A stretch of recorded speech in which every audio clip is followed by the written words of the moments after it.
Welcome on board now Arun Maheshwari, the Joint MD and CEO at JSW Infrastructure. Remember, it is the first JSW Group IPO in about 13 years. Arun, great to have you today on the show. Good morning, firstly, and what a momentous occasion this is, the first in 13 years from the JSW stable. Tell me, what will you, use the IPO proceeds for? So the total IPO is for 2,800 crore rupees, out of which 880 crore rupees will go towards the prepayment of the debts. About 1,200 crore rupees would be to the Capex, and 700 crore rupees would be towards sustainable general corporate purpose. Okay. Highlight a little bit, about your debt picture right now. What's the debt repayment plan looking like? And if you can just share with us the future net debt to EBITDA guidance that you may have in mind. So as on 31st March, if I had to look at it, the total net debt was 2,200 crore rupees.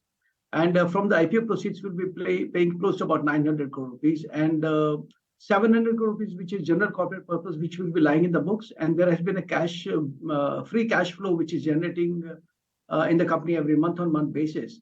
So post-IPO will be net debt free as a company. But there are certain Capex more lined up in the future growth plans. However, as a sustainable guidance, if I have to look at it, it would be around close to 2.5 net debt to EBITDA would be the multiple what we are going to give a guidance as a going forward. What is your existing in-house business? When I say in-house business, how much is coming from the JSW Group per se, and how much is coming from third party? So I'll just give a perspective to this. 2004 when we started this company, this was largely a captive company because it was the genesis of the company was to secure the supply chain management of JSW Steel and JSW Energy, and by virtue of that, we secured one port terminal in Goa. Thereafter, we kept on building the ports, and we kept on realizing, this is a good business to be in. Why don't we start as a separate vertical? For good 14, 15 years until 2018, we were handling only group captive cargo. There was no outside cargo. As a matter of fact, in 2019, when we were handling 35 million ton of total cargo, we were doing only 6% outside the group. But when the focus shifted, why we not develop this as a separate terminal and the business per se? FY23, when we ended with 93 million tons of total cargo, we handled 33% outside the group. And in June 23, we handled almost 37% outside the group. So the growth journey continues. The focus area remains, the investment and the ambition to grow this as a very independent separate vertical remains. However, it is important to mention over here that for any port company, you need to have a solid anchor customer.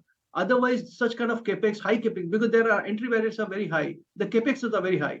So you need to have a very solid anchor customer. And what a better combination than if your anchor customer is from your own group. And that too is very growth oriented, be it JSW Steel or cement or power, everybody is growth oriented in the group. So good to have such a solid anchor customer. So what happens now in terms of new business growth versus in-house business growth? Because they both are very different. Yeah. So the kind of opportunity what India is offering today to develop this business as an independent vertical is humongous. Like the government of India, which wants to privatize almost all the terminals now, this throws a good opportunity. Almost 50% of India's port capacity today is with government, and they intend to become only the landlord model. What has already been done in JNPT, they want to replicate in almost all the ports now. Assuming, even part of the quantity comes up for auction in another 5, 7, 10 years, this would be good 500-700 million ton of capacity coming up for auction. And where are the major players now? Pan-India, there are a couple of players only available, and the rest all are regional players. So I think we offer a good opportunity. This offers a good opportunity for companies like us who has a good balance sheet, intention to grow, and we have a passion to be in this business now. I think going forward, the way JSW Group is also growing, we will be able to maintain 60-40 or 50-50 in favor of the group going forward from here on. All right. Can you just break it up for us in terms of, the breakup of your clients, any kind of revenue concentration between anchors and third party? So since the cargo is almost 63% from the group cargo as on June 23, the revenue is more or less close to about 70% because they are largely from the greenfield ports, the group cargoes. So that's why the revenue-wise they are slightly higher than the other terminals. If I have to look at, most of our terminals are very new and very strategically located. If I have to talk about my coal terminal in Paradip, which is one of the largest coal terminal in India, it is very close to Mahanadi coal fields. So naturally, the customers like all the south customers, all the Gencos, whether it's Tamil Nadu or Andhra or Telangana or Karnataka, they become the natural customers for us. So imagine there has been no new power plant came up in last 2 years, thermal power plant in south of India, and still this is one of the largest terminal of coal running at almost 60% capacity as of today. So this kind of growth opportunities are there because these are strategically located. Even though there is no single big anchor customer other than JSW Group, the number of customers are flowing in just because of that. Similarly, if I have to talk about my iron ore terminal in Paradip, this is the 3rd year of operation and we're running at 100%. There's no need of having a solid anchor customer over there because the location attracts the business in port businesses generally. What is the outlook when it comes to your overall margins as compared to your peers? Can you just give us some details as well in terms of what the projections are? So if I have to look at my EBITDA margin, it's close to about 53%. But then I think the industry standard as of now in India is generally about 65% is what is compared with. I would say, our business model is very different. We are 50% on the greenfield port side and 50% on the terminal side. When I talk about terminals are given on the major ports on a PPP model against which the ecosystem is provided by the major ports. And we have to just mechanize, modernize, invest in the equipments. The risks are very minimal. The gestation time is very low. The customer profile is very well known to us.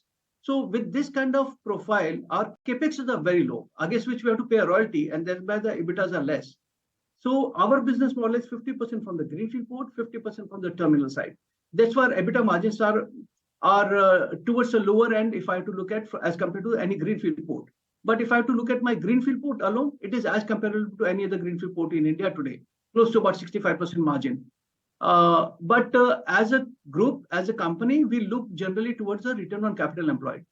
Our return on capital employed is fairly robust and fairly good. It is close to about 20% as on FY23.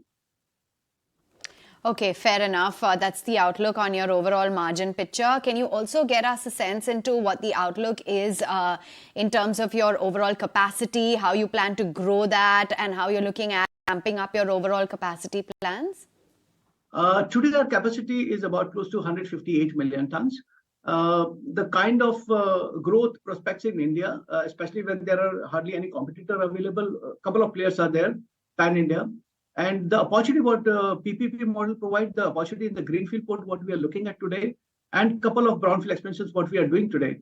I think in the last 20 years, when we maintained 22% CAGR on the volume front, the kind of balance sheet what we have today, even though the base volume is high now, I think we would try and maintain the similar kind of CAGR going forward as well. And what's the outlook in terms of your overall volume picture, how that has shaped up so far, and what is the outlook?